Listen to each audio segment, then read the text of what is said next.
Welcome to the Pampered Thoughts podcast, where we are inspiring and encouraging women to love themselves as they are without shame or guilt, focusing on topics such as self-love, marriage and family, balance in life and business, and all things woman. Every week, we'll share inspirational topics that focus on helping you to overcome your struggles and limitations with lack of identity, low self-esteem, self-love, confidence, and so much more. I'm your host, Veronica, a wife, mom, speaker, entrepreneur, and more importantly, a daughter of the King.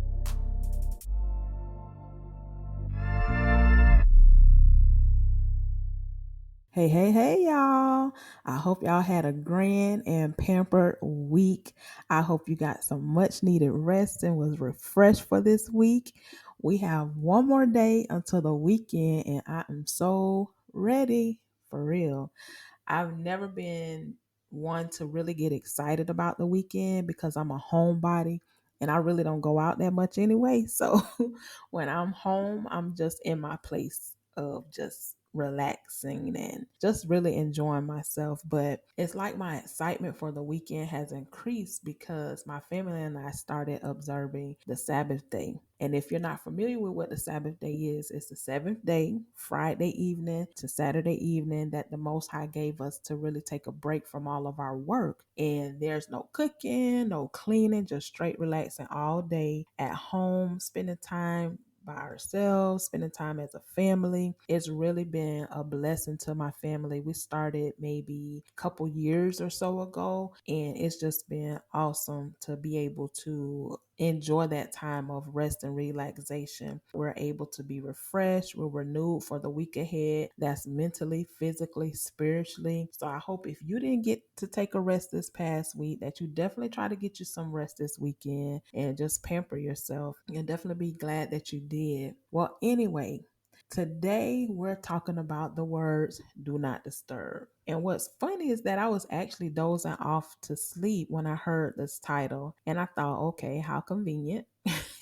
While I'm falling off to sleep, I hear the words do not disturb. I don't know why, but whenever I hear or I think about the words do not disturb, I'm automatically straight on vacation away from everything. And I'm pretty sure most of the time when you see the words, you're on vacation too, maybe in a hotel or something of the sort. And I can pretty much guarantee you probably don't see or think about the words do not disturb on a regular basis unless you actually work at a hotel. Well, in this day and age, when we have so many distractions that keep our minds on the go 24/7, we have our handheld computers that we use as phones, too many social media platforms to count, and all the world's current events going on around us, from the elections that's definitely causing people to lose their peace on both sides. The division and the anger from people at this time is like off the charts. The wildfires that we have, the hurricanes, the virus, people losing their jobs and unemployment is easy to become distracted and lose all sense of peace when you're unsure of what's happening and you don't know what the next steps are in your life. You have a family to take care of, to provide for your children. There's so many factors that you have to think about that it can cause you to become distracted. Today's episode, I want you to take a trip with me. I want you to go on vacation with me. We're thinking about the words do not disturb for just a few minutes. Let's be more conscious about these three words, do not disturb. When I think of these words, like I said, it automatically puts me on vacation. It makes me think of laying out on the beach in a hut. Now I'm in the Caribbean, okay? So just roll with me for a second.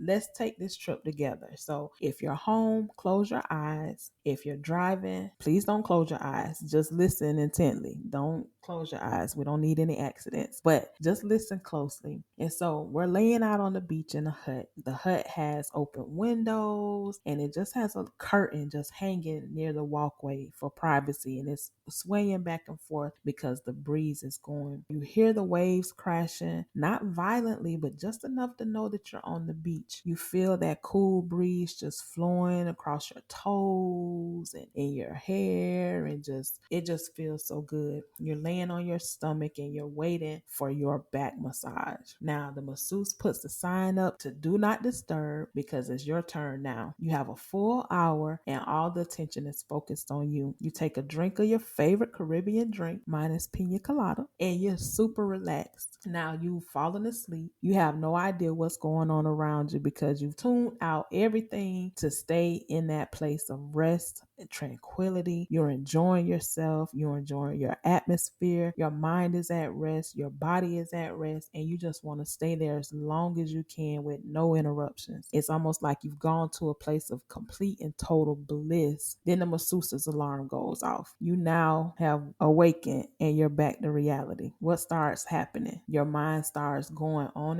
and you start focusing on all the tasks and all the responsibilities that you have to do now that you've come back to reality. Your mind shifted just that quickly because even though you were at peace just a few minutes ago, for that hour, no one disturbed you, no one interrupted your time, no one spoke to you. It was just you being pampered, and your mind was able to turn off for that hour and just reset. And that's what I want to focus on today, so that when you hear the words do not disturb from now on, when we get to that place of anxiety or confusion, or we just begin to become more engulfed in what's going on around us, I want us to start taking ourselves back to that place of peace. And peace basically means to become silent, to just be untroubled, tranquil, or content. So I want to share with you 5 ways to maintain your peace, even in the midst of all that you may be going through. Like what you've heard so far? Great. Make sure you never miss a show by clicking the subscribe button now. This podcast is made possible by listeners like you. Thank you so much for your support. Now back to the show.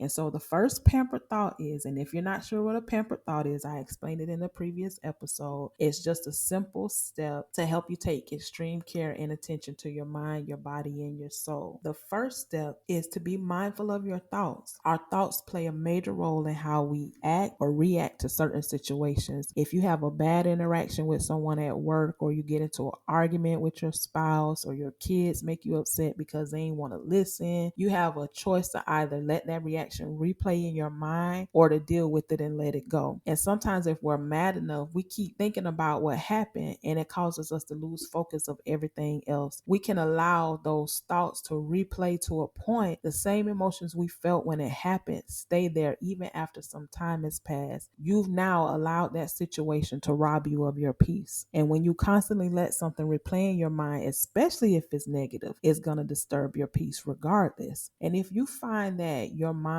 is cluttered with a lot of negativity is really what's going to be magnified in your life. Have you ever been around someone who they're negative about everything and they just bring down the whole mood of the room? I'm sure you have. I know I have. That's a person who's allowed negativity to take control of their thoughts. That means that they are constantly thinking about something and replaying something in their mind that's negative, to where it just exudes and it changes the whole mood of the room. Now think about this. Have you ever been around someone who was just as pleasant and sweet, and they made you feel so good about meeting them? You felt happier just being around them, or you felt like you could talk to them all day because of how positive of a person they were. More than likely, that's a person who's focused on keeping their thoughts more positive. So positivity is what's magnified not only in their life, but in yours too, because you got to experience what they think about. You got to experience how positive of a person they are. It just made you feel good. So just like you have people who can change the mood of the room with a bad attitude, or maybe somebody was in an argument, maybe a husband and a wife, and you went over to visit them, and now it's just a strange tension in the air. That's because of what's going on. And so it changes the whole mood of the room. And so when we are mindful about how we think, not only does it affect us, but it affects all of those around us. So you have to be mindful of what you're thinking. If your thoughts are teeter-tottering erring too much on the side of negativity, unhelpful and unproductive thoughts, then you need to start taking control and retrain your thoughts with good things. Pay attention to what you're watching on TV or listening to on the radio. All of these things can be a cause and effect on your thoughts. And when we choose to maintain our peace, we're going to reject anything that doesn't look like peace for us, no matter what it is. If it looks like it's going to disturb our peace, if it looks like it's going to mess up things in our life, we're going to walk away from it. We're going to reject it. Being mindful of your thoughts, it helps you to constantly stay in that frame of peace. If you're looking on social media and you're looking at all these things that are going on the news, it's hurtful, and we have to be informed. We have to know what's the news. We don't want to get away from it, but we don't want to be consumed in it to where we're watching it all day, every day, because it can get draining. It can pull and distract you from focusing on being at peace. When we're at a state of peace, it helps us to think clearly. It helps us to be able to be more productive. And so you don't want to get to a point of you're constantly looking at negative things and you're constantly replaying bad things that have happened over and over again, because it begins to remove you from that state of tranquility and being silent with yourself. The second thing we're talking about now is in reframing your conversation. Have you ever caught yourself complaining about something or someone? Have you ever talked down about yourself with negative self-talk? That can be anything from talking about your weight to a mistake that you made in which you called yourself stupid. Be careful of your conversation with others and with yourself. No matter how justified you may feel you are in speaking to yourself or speaking about someone else, you hurt yourself when you fall into negative thoughts and conversation. A powerful thing happens when you align your words with your thoughts. I know, and I'm sure you've probably heard of the scripture where it says the power of life and death is in the tongue. This is a true statement, because when you align your conversation with negativity, as I said before, negativity or death will magnify for you, and vice versa. When you align your words and your conversation with positivity or life, you'll see life all around you. And so whatever you speak is forming your reality. And if you're going to continue to maintain your peace, you have to reframe your conversation. And reframing your conversation just basically means that you're changing the focus of, or you're changing the perspective of through a lens, or you're just saying something in a different way. When you find yourself among people who gossip all the time or who talk about people all the time, and those words that are going forth, especially if they're negative words, it causes everything in their life to be negative. People don't want to be around it because it's not good, it's not productive, it's not helpful. And the Bible always talks about when we speak, let what we say be edifying to those who hear. Let what we say be uplifting to those who hear what we say. We know that when we're speaking positivity, it draws people. People want to be around positive people. They love to be around positive people. We just talked about when you walk into a room and it has tension or it doesn't feel right, you don't want to be in that situation. Or when you meet somebody and everything just seems happier, you want to be around that because it makes you feel good. So when you have conversation and you reframe your conversation from speaking negative about others or speaking even negative about yourself, these are the things that help you to maintain peace. For example, if you've been on, let's say, a weight loss journey and you lost 1 pound, but you wanted to lose 2 pounds. It says every week you lose 2 pounds, right? Don't say you only lost 1 pound. Say, oh, all right, I'm 1 more pound down to my goal. When you say only lost 1 pound, that only that you say, it takes away from the fact that you actually lost a pound. You could have been in a place where you didn't lose the weight at all, but you did lose that 1 pound. So whatever negative thought that you're thinking, speak the opposite of. And I use weight loss as an example, but reframing your conversation can be for anything. If you feel like you have an urge to speak negative about yourself or someone else, just hold your tongue. Be mindful of your thoughts and find the right words to say that will speak life and not death over yourself or anyone else. And when you do this, you'll find that your days will go by a lot smoother, more peaceful, because you've now started to be mindful of what you're thinking, so that when you align your conversation, it's now more positive than negative. And so those positive things and those peaceful things begin to be magnified in your life. The third pamper thought is practice gratitude when you wake up and before going to sleep. One thing I've learned is that being grateful for what you have, it causes causes you to be content, which in turn helps you to maintain your peace. If you constantly focus on things that you don't have, or you're always in a state of discontentment leads to a lack of peace. And to be content, it simply means that you're satisfied with who you are and what you have. You're not wanting or you're not looking for anything more to be fulfilled. Discontentment is the opposite of that. Basically, you're not satisfied. You have a restless desire for something you don't have. If you're practicing gratitude for the things that you have, you're going to always be discontentment because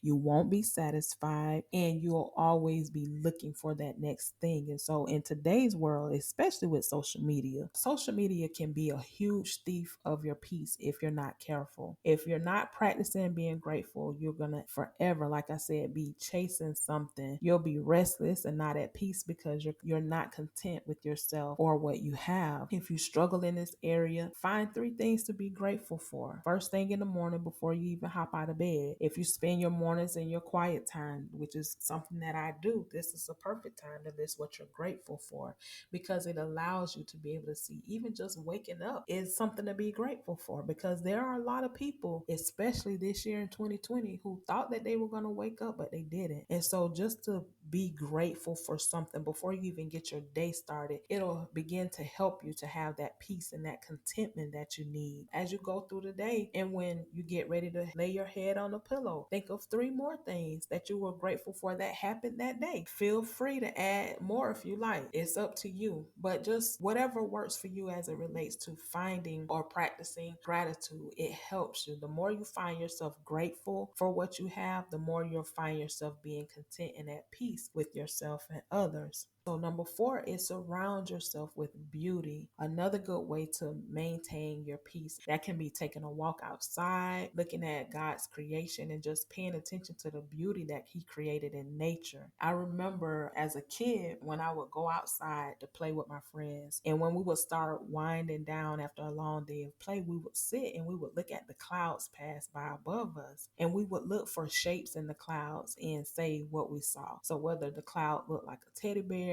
or a face or an animal, it was very relaxing. And sometimes I find myself doing that now, even as an adult. I'll look up at the clouds just to see what kind of shapes I can look at.